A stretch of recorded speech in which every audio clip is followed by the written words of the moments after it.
The Lion, the Witch, and the Wardrobe, an epic adventure. It was wartime in England, and 4 siblings, Peter, Susan, Edmund, and Lucy, were sent away from London to live in a huge, ancient country house. It was full of dust, quiet hallways, and locked doors. The eldest, Peter, tried to keep order, and Susan tried to be sensible, but the rain kept them indoors, and they were desperate for adventure. While exploring one dreary afternoon, the 4 children found a mysterious spare room. Inside, there was nothing but a huge, dark wooden wardrobe. Lucy, the youngest, crept inside, pushing past the heavy mothball-smelling fur coats, looking for the back wall. Instead of wood, she felt snow and cold air. She had stepped right out of the wardrobe and into a silent, snowy world.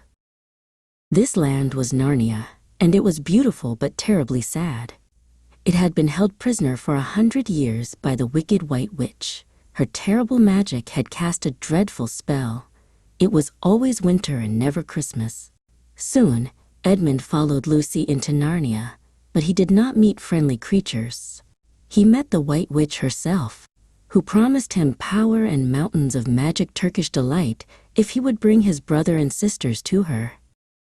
Edmund foolishly lied to Peter and Susan, pretending Narnia wasn't real. But when all 4 children tumbled into the wardrobe together, the truth was revealed. They were truly in a frozen world, and Edmund's betrayal was clear. Lost and cold, they were rescued by 2 kind creatures, Mr. and Mrs. Beaver, who ushered them quickly into their cozy home. The Beavers told them the great news. Narnia's true king, the magnificent lion named Aslan, was on the move. The Beavers told Peter the ancient prophecy: when 2 sons of Adam and 2 daughters of Eve sit upon the 4 thrones at Cair Paravel, the witch's reign will end. Peter vowed to lead his family safely to Aslan's camp. But Edmund couldn't forget the Turkish delight and the promise of being a prince. He sneaked away in the snow, hoping to reach the White Witch's castle first.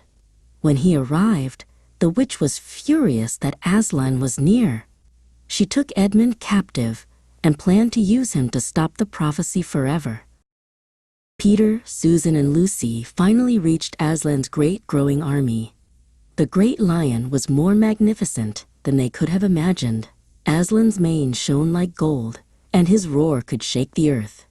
Just by his presence, the eternal winter began to break, and the first green shoots of spring poked through the melting snow. The White Witch demanded Edmund back, insisting that the deep magic gave her the right to execute any traitor. Peter, Susan, and Lucy begged Aslan to save their brother. To protect Edmund and save Narnia, Aslan secretly made a terrible promise to the witch. He would pay the price instead.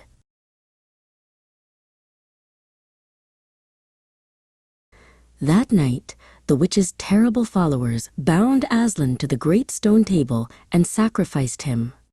Lucy and Susan watched in despair, but the witch did not know the even deeper magic from before time. As the sun rose, the stone table cracked right in half, and Aslan stood up, magnificent and stronger than ever. While Aslan went to free the stone statues the witch had imprisoned, Peter bravely led the Narnian army against the witch's forces. Peter wielded his sword, fighting for his brother and the freedom of Narnia.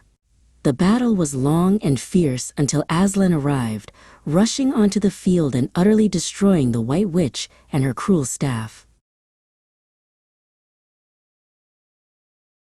Narnia was saved.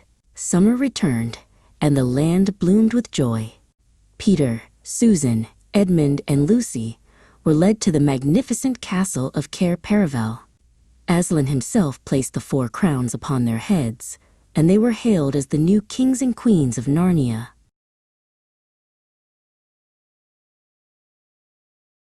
They ruled Narnia wisely and justly for many, many years. They were grown-up heroes, true kings and queens. One day, chasing a mystical white stag through the western woods, they rode straight through a thicket of trees and heard the click of a door. Suddenly, They were standing in the dusty spare room, back beside the wardrobe. They were children again, just in time for tea.